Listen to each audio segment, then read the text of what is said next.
to South First. Today here we are with Vinay Kumar, an aerospace engineer by profession, who is on a journey to educate people about the rich legacy of the Constitution of India. So he has Vinay started this initiative, Reclaim Constitution, this Republic Day, this year. So he is creating awareness to the people about the constitution and the debates that happened while drafting this constitution. So almost there's a reclaimed constitution booklet where there's a beautiful artwork taken from the original of the constitution, and there are also passages of the debates where many stalwarts of India have been, their quotes have been mentioned in that small booklet. So and it begins with the preamble. So almost as of now over 100,000 copies have been ordered by the people, and postcards are being distributed among the people, if I'm not wrong. So let's catch this man who is spearheading this initiative. Welcome to South First, Vinay. Yeah, thank you for having me here. Could you please speak more about this Reclaim Constitution initiative that you have launched this year on Republic Day? Yeah, so the seeds of this project, I think, were sown somewhere in 2019 during the anti-CAA protests, when there was so much talk about the Constitution. You would see the preamble everywhere on the streets, in the newspapers. Suddenly I was wondering why so many people are talking about the preamble, and it only also made me understand how ignorant I am about all this, and it got me curious to go dig deeper. And with that, I requested a few friends who were lawyers to tell me more about what's happening, why are so many people protesting against this amendment, and why is the preamble on the streets. Then we formed a small constitution reading group, and just then COVID had also hit, so we were stuck at home, and everybody said, okay, let's have a weekly meeting, Zoom call, to understand the constitution. And then the lawyers on the group, primarily this was Arvind Narayan of ALF and Purna Ravishankar, his colleague, they would explain to ordinary people, group of ordinary people, to say, this is how the constitution was formed. You know, there were so many freedom fighters who, at the end of the struggle, when finally India got independence, they had also another big task to form this nation, to define what this nation is. And they discussed and debated, and the quality of debate that happened really struck me. Said that such towering intellectuals of the day, they were also ordinary people who were not quite, whom you would call intellectual, but had deep roots in the freedom struggle, who had given their life and blood to the movement. They came and discussed and defined what this country should be. And somewhere down the line, then COVID took over, and all this work had stopped. And after a while, we also, through COVID, I realized, having read all these debates, how much we have gone away from these values, how much we are far away from the vision that the freedom fighters had for this country. And that really ignited a spark, and Republic Day was around the corner. So I thought, I had also just then discovered the artwork in the original book of the Constitution. The art itself has a deep history to it, and it talks so much that the letters don't speak. And then I wanted to combine these two to tell the world that, there is this beautiful Constitution which defined, or rather gave us the vision, or set a path of what kind of a country we want to be. It set the fundamental values, and it also set it in a way that it left a responsibility for the future generations to make it better. It was not like a document that was set in stone that nobody could change. The makers of the Constitution, I think, had this vision that the future generations will take this and make it better. And so, that's what really sparked me to say, can we do something to spread this message, because I don't see many people who have understood this, and that's why we are progressing away from these values. What's the purpose of this Reclaim Constitution? Why did you start this initiative to educate people about the Constitution of India? Can you elaborate more on No, this? if you started looking at the news just in the past few years, and what we are hearing about things that are happening in society, there's so much of negative stories that you see around. There's so much injustice, and all of this, we thought, we should. Some of us also lived in this bubble that all these issues are solved, whether issues of poverty or caste. And I've seen many people say that there is no caste discrimination in Bangalore, and then on the same page of the newspaper, in another column, you see there's a manual scavenging death in the cities. So that is how I think today technology, and especially social media, has enabled these bubbles to be formed, where each of us, we think we are in our own bubble and that this is the nice world that we want for ourselves, and we don't want to see what is happening otherwise. And that has led to the complete degradation of societal values upon which our country was formed. And that is why I said we have to reclaim the constitution. Whom are we reclaiming it from? We are reclaiming it from the politicians, the lawyers, the judiciary, the executive, everybody who has let us down.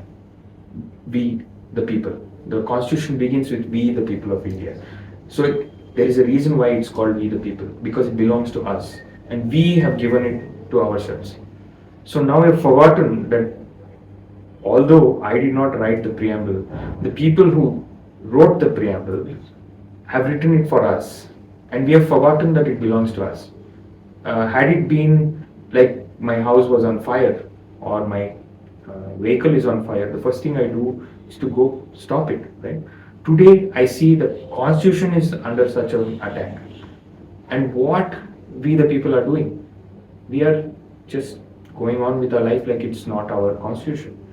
And that is what I wanted to convey to people, that please wake up and look around and read what the constitution makers wanted for us and where we are today. You will automatically understand why I say that the constitution is under threat of destruction. Coming to your Reclaim Constitution booklet, where you start with the preamble, followed by the India's first member of parliament, Annie Mascarini, emphasizing about the fundamental rights that were first incorporated in the 18th century. Can you throw some light on this, where you quoted in the booklet? Yeah. So it's actually a set of postcards and a booklet. The reason why it is a combination is we want people to take this postcard and send it out to others, and so they'll have a booklet as a reference to what they've sent out. So this message is not like a keepsake, although the booklet will be like a keepsake, but the postcard is to communicate to others people that this is our beautiful country, please wake up. And it is in the true spirit of what Annie Mascarini said, right? He says that our constitution has taken the best ideas of democracy from around the world. She talks about, we've drawn from the Magna Carta, the Petition of Rights, Bill of Rights, and the best of philosophers of the 18th century, where their works have inspired the making of our constitution. And we seem to have forgotten all that. And nowhere, even in, you look at not just what Annie Mascarini said, along with Annie Mascarini, there were other women like Hansa Mehta.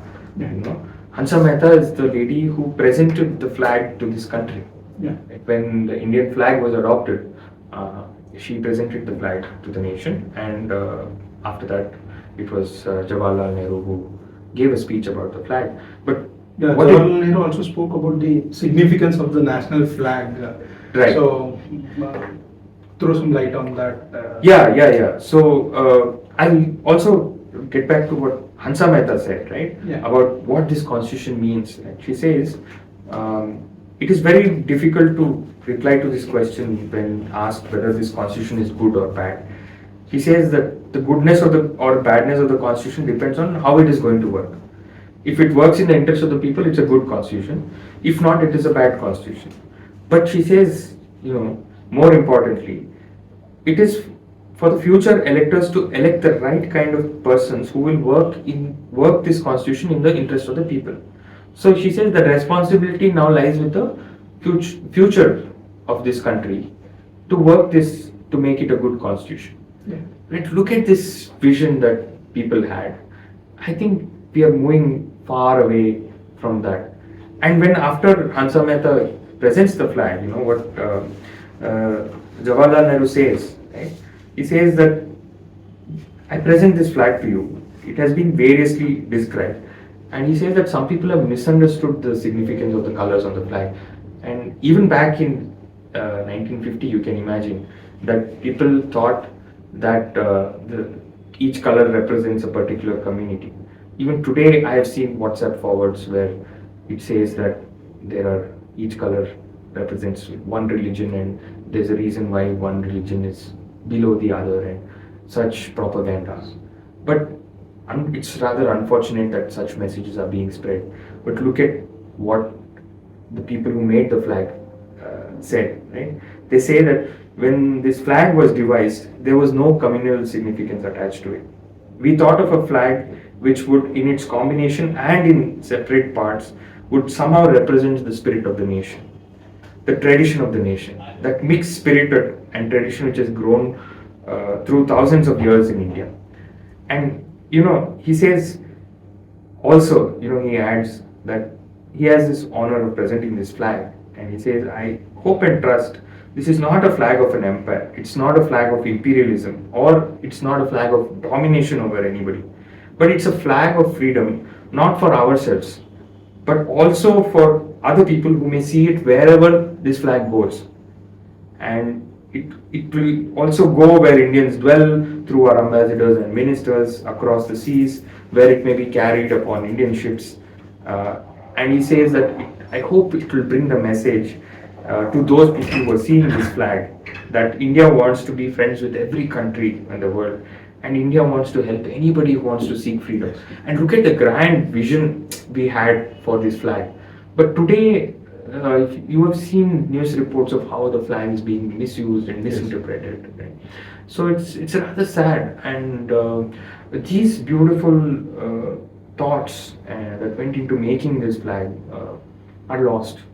And I think that is where all these thoughts have to be brought up again for people, so that it will inspire them to go work towards all these. We've gotten this for free. We did not work for it.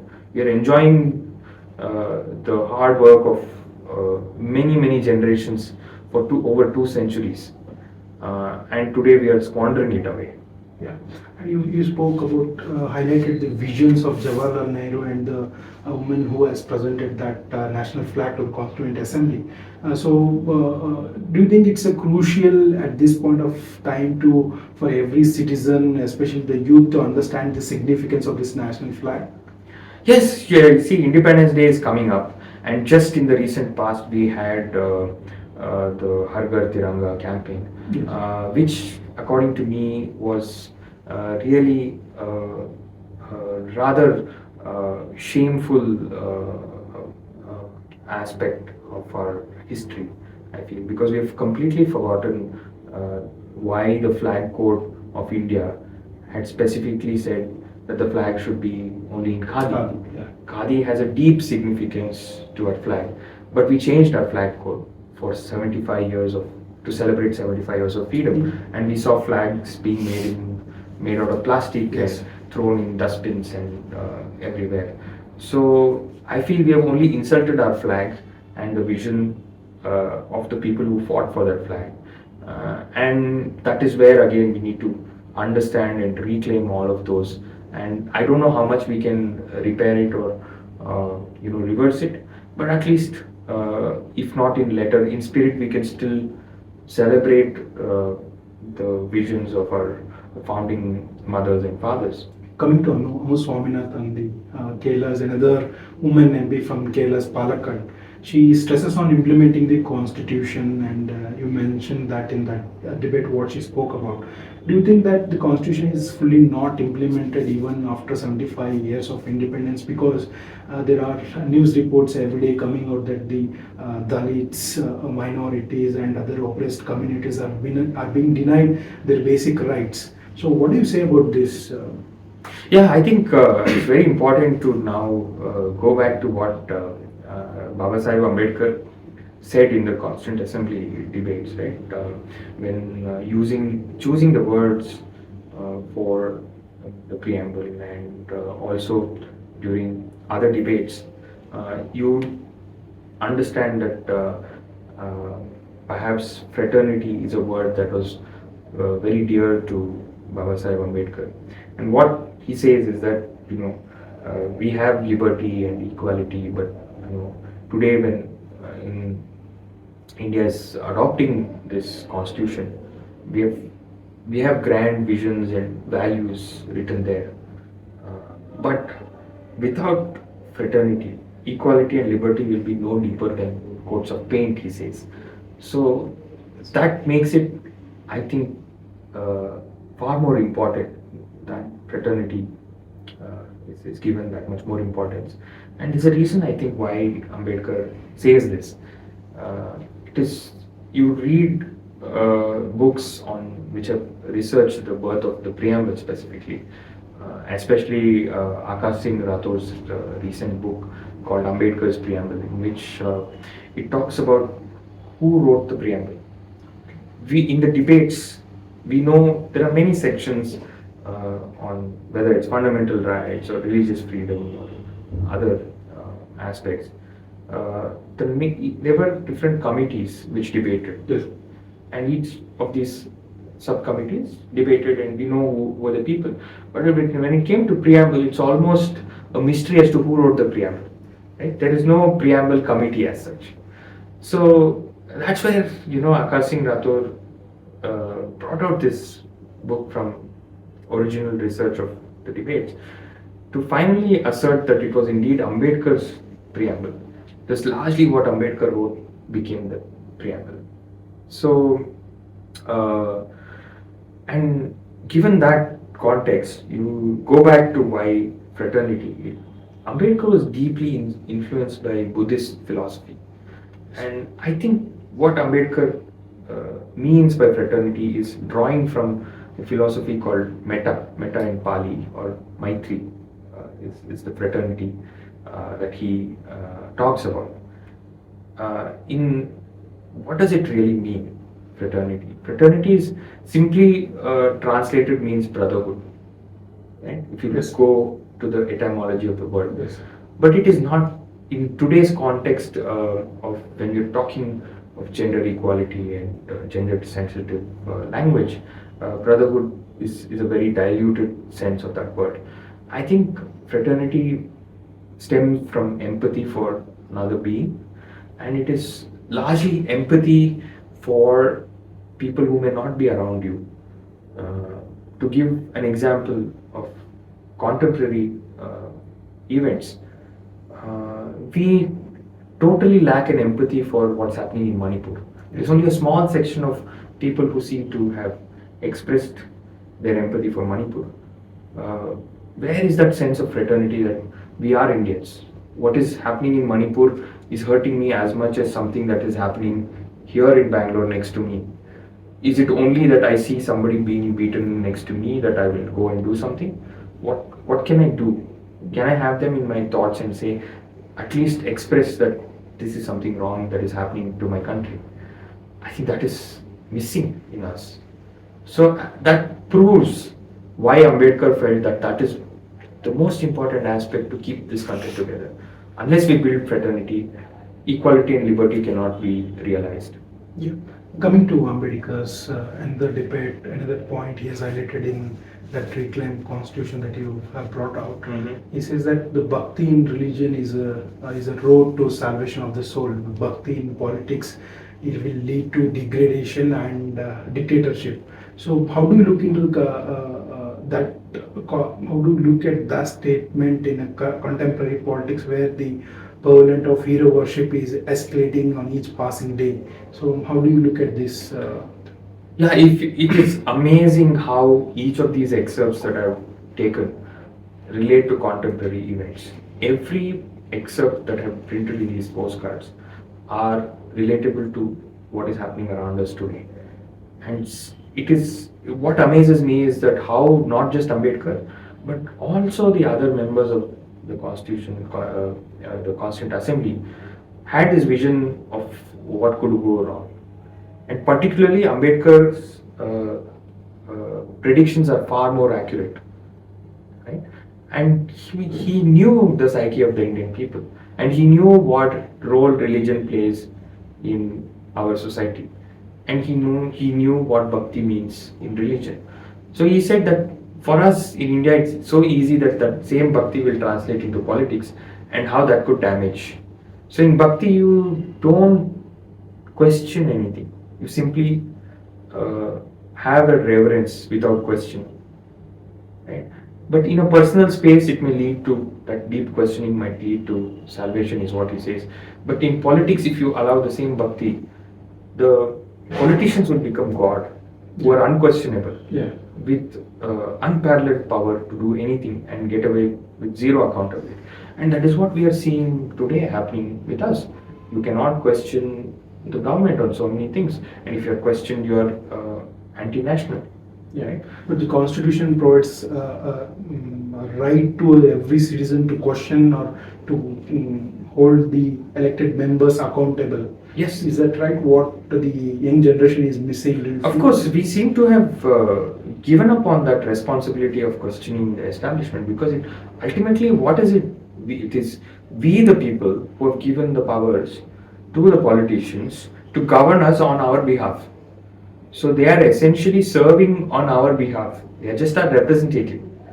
It's simply like, you know, how your manager and employee equation in any organization, Yes. right? We are the managers. We don't have one manager, but this population, the entire citizenry is the manager, and they are the employee working for us. But how many people truly understand and believe this? Yes. We, without our vote, they cannot become the MLAs or ministers.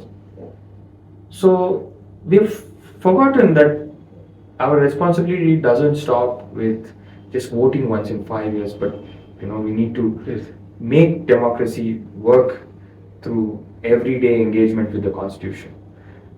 That is also what I'm trying to bring out to people through this project. To be precisely speaking, it's been 7 months since you started this journey.